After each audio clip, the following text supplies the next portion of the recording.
a few countries, and if everybody has gone through that webinar, you can add to my list.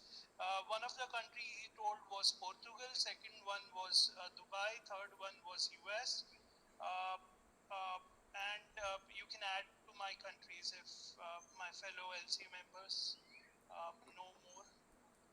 Morocco. Okay. Morocco was one. Singapore was another. I'd take Singapore.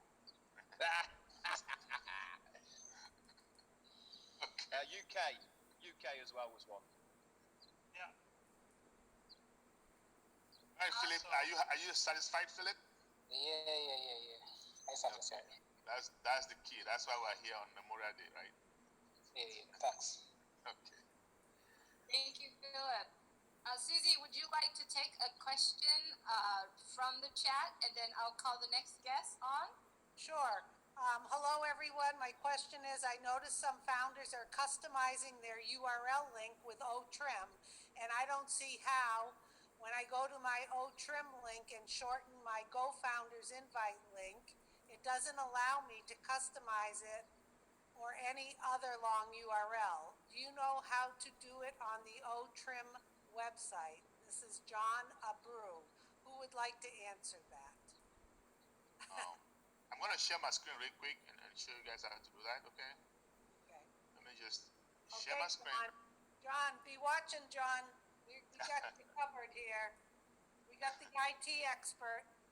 Okay, so John, first of all, what you need to do, you need to go to, I believe, there you go, otrim.onpassive.com. You need to go there first of all, guys. You click on enter. You need to make sure that you are signed up to OTrim, okay? Now, all the OnPassive products that we're going to have, that's how you're going to get them. So you can go to obless.onpassive.com. You can go to academy.onpassive.com when they are ready, okay? Because they're not yet ready. But OTrim is ready, okay? Now, if you go to OTrim, you want to make sure you sign up. You go there, click on sign up. When you click on sign up, it's going to ask you for your name, right? Well, it's going to ask you for your information. Make sure you put in the email address that you used signing in to GoFounders, right? So, for example, I use charlesosong@gmail.com. I use that to sign up for OTrim. Now, the password can be the same or it can be different, right? It doesn't have to be the same, but it can be the same. Now, I have already signed up, so I don't have to sign up again. Because I have already signed up, I am going to click on login, right? Now, once I log in, this is what I have. I can trim any URL right here, or I can scroll down here and I do a custom. See, it says create custom URL. These are all custom URLs that I have created, okay? Now, how do you create it? For those of you, all of us have our links in our GoFounders back office that are kind of long. Let me just take one that I have not yet created a URL for. Okay, I don't think I've created one for this account. So I'm going to go to this account. I'm going to log into this account, okay? All right, so this is just one of my accounts. And what I'm going to do, I'm going to trim this account, okay? I'm going to trim this URL on this account so you see how it's done. I go to my links. When I click on my links, so what comes up here, product links, okay? And my registration link is what would advise people to send out because it's the fastest way for people to sign up, right here. However, this link is kind of long, as you can see. It's not intuitive. It's hard to remember this jargon right here, right? It's computer generated. So I am going to click copy link, okay? Because I want to shorten this whole link. And then I'm going to go to OTrim, okay? When I go to OTrim, and I can go to create your custom URL, right? So when I go to create custom URL, let me see, I'm going to click on that. When you click on it, it's going to say, okay, paste the link here. So I'm going to paste that long link that I just copied from the other side, from my back office. Okay? And what do I want it to be?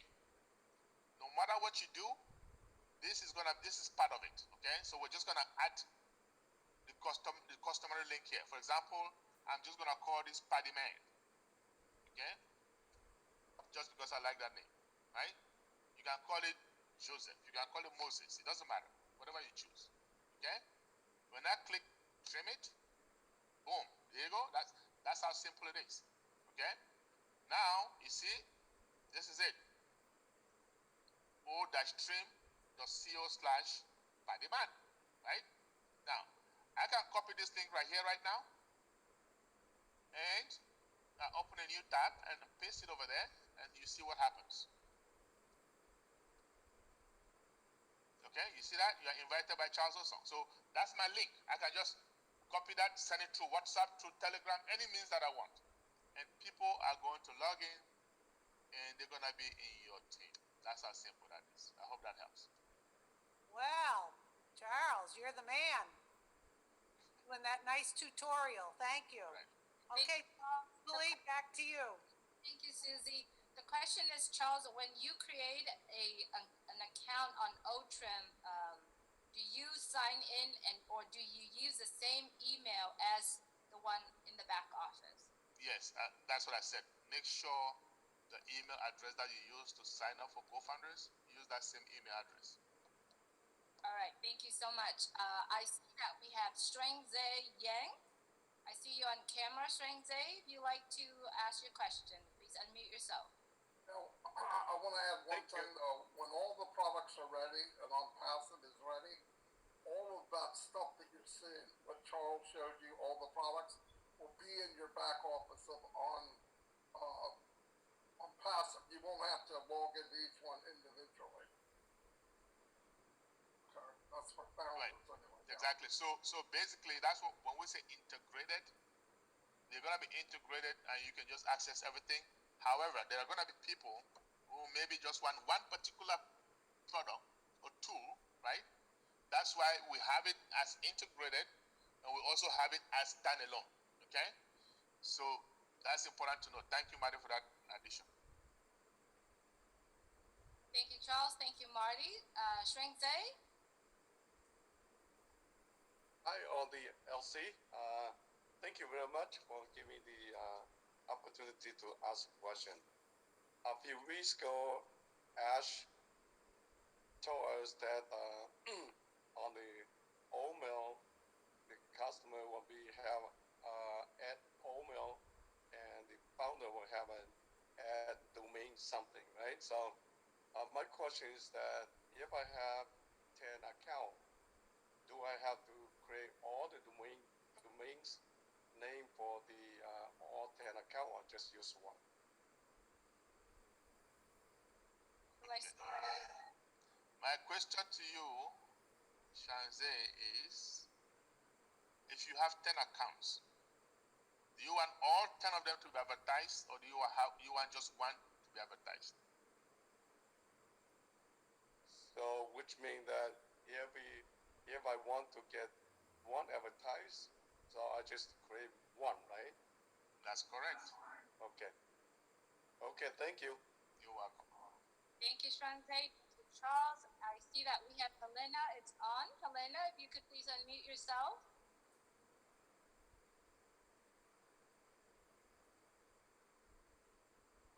Helena, I see you have your camera on. Are you with us?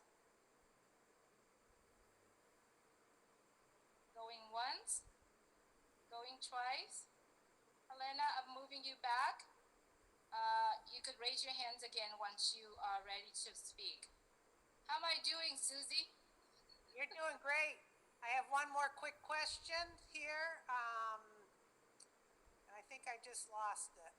Hang on a second. They were asking, they have some accounts from 2019. Can they link them to their current accounts? And the answer to that is no. All those accounts are separate accounts.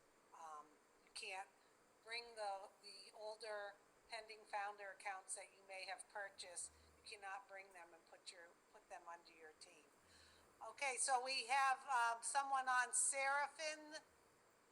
I think I'm pronouncing it right. If you would let, you have your hand raised.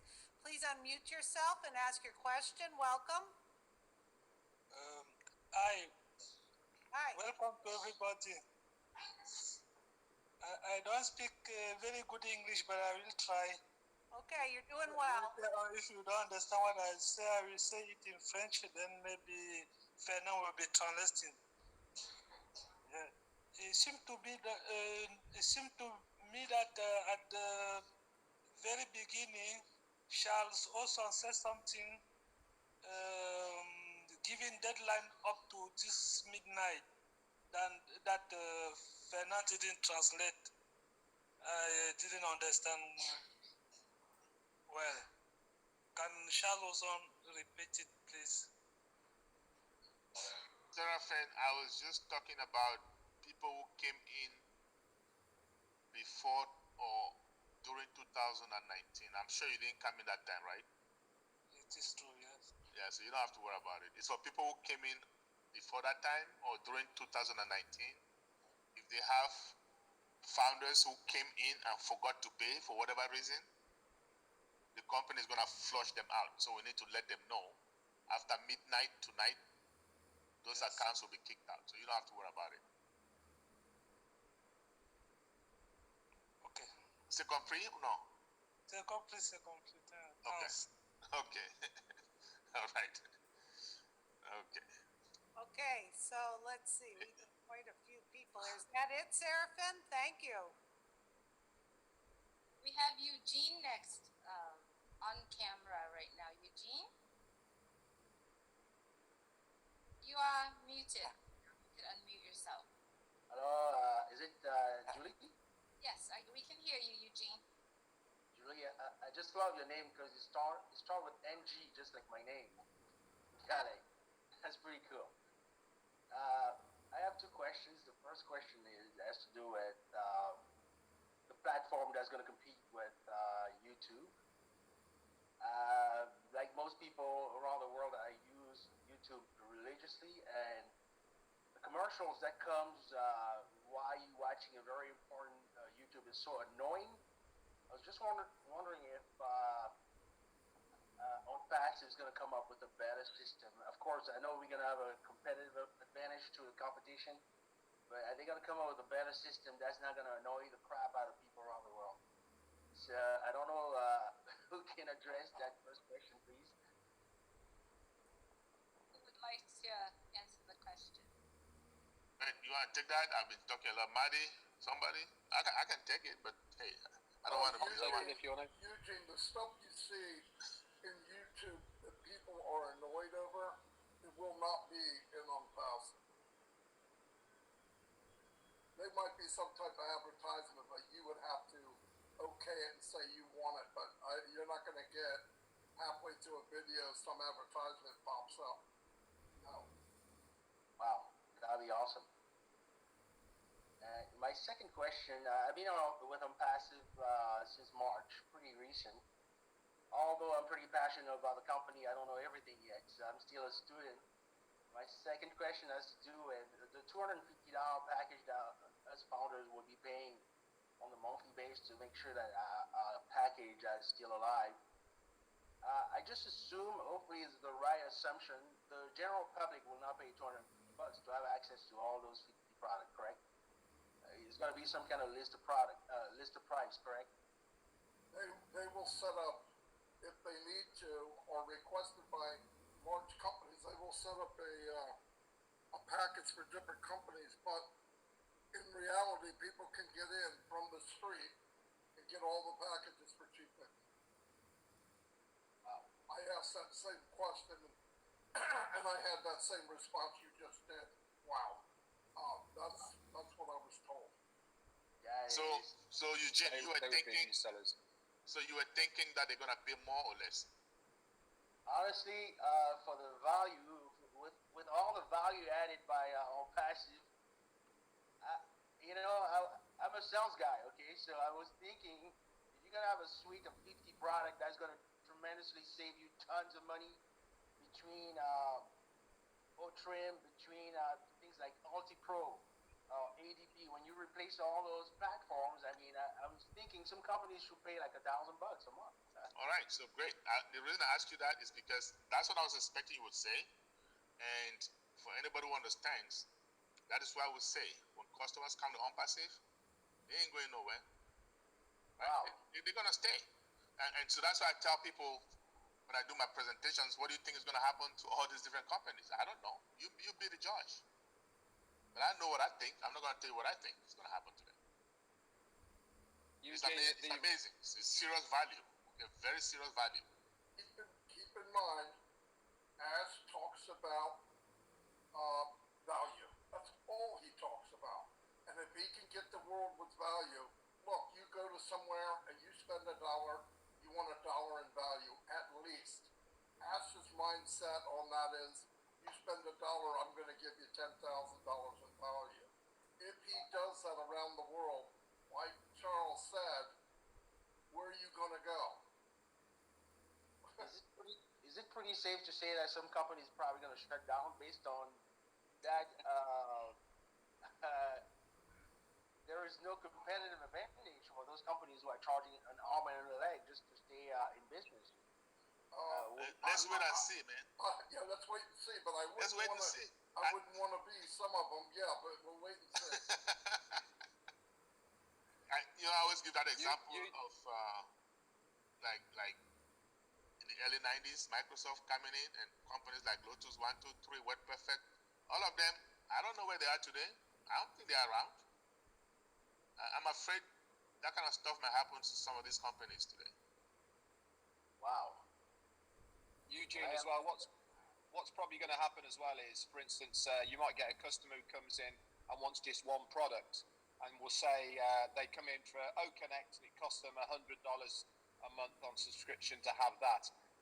That one person for that one product, all the time they are part of OnPassive. OnPassive are going to get to work, they're going to give them offers, they're going to offer them all sorts of things. They'll get to the stage where they might buy another product, so they're into $200. Okay?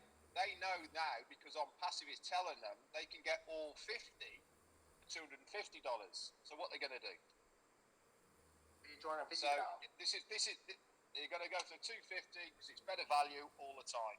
But there will be plenty in the hundreds of thousands, if not millions, who will just be buying one product at a time because that is all they want.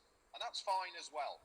But if people want value, then what they're going to do, they're going to get the full package. You know, OnPassive is going to offer absolutely everybody something that they want. Okay, they're not going to force it on them. What they're going to do is offer them something that they want. If they want one product, sure, you have one product.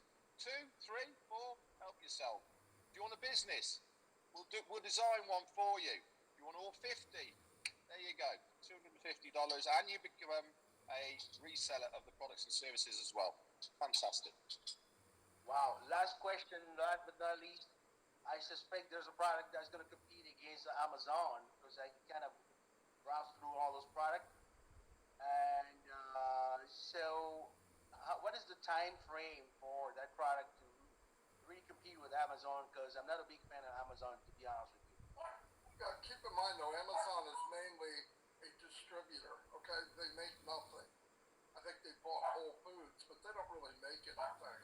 I think you'll see a lot of big companies, like Charles said, that will come to OnPassive to host their company, like people do with Amazon. Right now, Ash is paying $35,000 a month just for GoFounders. So, does he want his own hosting and build his own? Yes. People will be coming OnPassive for something, no matter what it is. Even big companies, they're gonna. If you want something online, you're gonna have to go to OnPassive if you want a good deal. It's designed that way. That's why, and thank God, Facebook is arrogant, because they're not gonna know what hit them. Thank God some of these other companies don't look in their rearview mirror, because right now they see a dot, but it's coming at them at 300 miles an hour. It's gonna pass them before they even know what hit them. So, but that's called value. You give people value.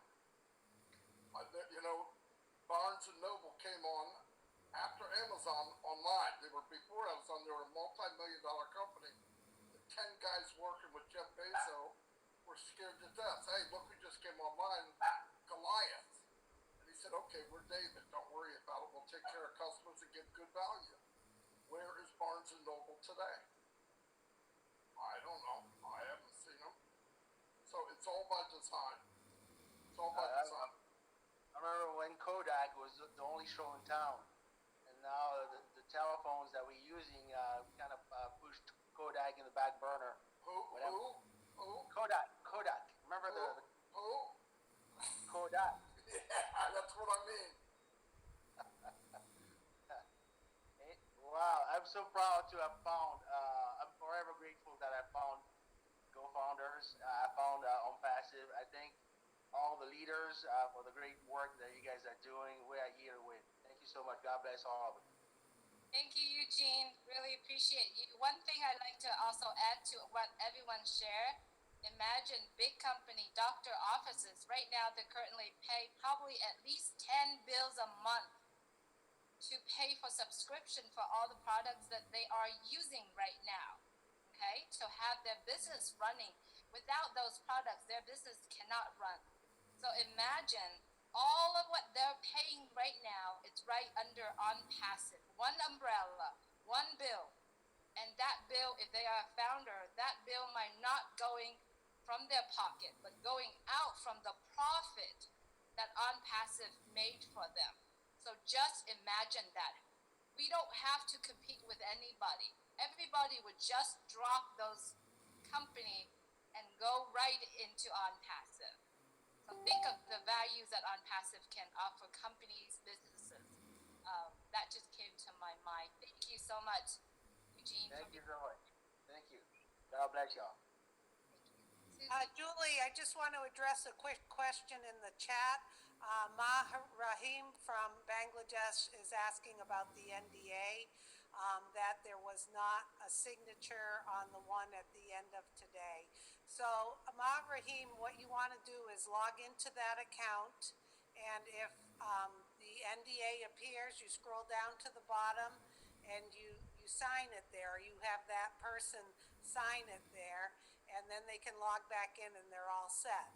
If you need the NDA to be re-signed for any reason, or it's not appearing correctly, what you need to do is log in and go into support, and under support there is a drop down, and you for NDA, and then just ask them to please send a new NDA, and they will check back in a day or so, and that NDA will appear, can re-sign, and you're all set. Okay, Julie, do we want to we have someone with their hand up, Osaku Yes. Akioya. Hello. Can you unmute yourself? And welcome, Michael Williams. Michael Williams is here with Oh, us. hi, Michael. I didn't see you sneak in. Hi, Michael. Hey, Susie. Okay, go ahead and ask your question, Saku. Hello, everyone. Are you hearing me? Okay. Yes, we can hear you. Yes, I just want to find out because I had Pendy Finders on my team of 2000 Pendy Finders of 2020. I've cleared it, but I've stuck to the rule that our CEO gave, that it's only the members of your team that you can get founders. But I've seen that on our WhatsApp, OnPassive WhatsApp network group, some people have been advertising their pending founders if people want to pick them up. But I'm somebody that sticks to the rules. I didn't contact them because I said, CEO said it's only those in your team. I could have taken other some pending founders somehow, but I don't know. I mean, is it breaking the rules if I do that? I want your advice. Some leaders have advertised their pending founders, and since today is the last day, I don't know if I will be breaking the rules. Like I said, I want to stick to what the CEO says and be a good founder, if you like. Okay, who would like to respond to that question?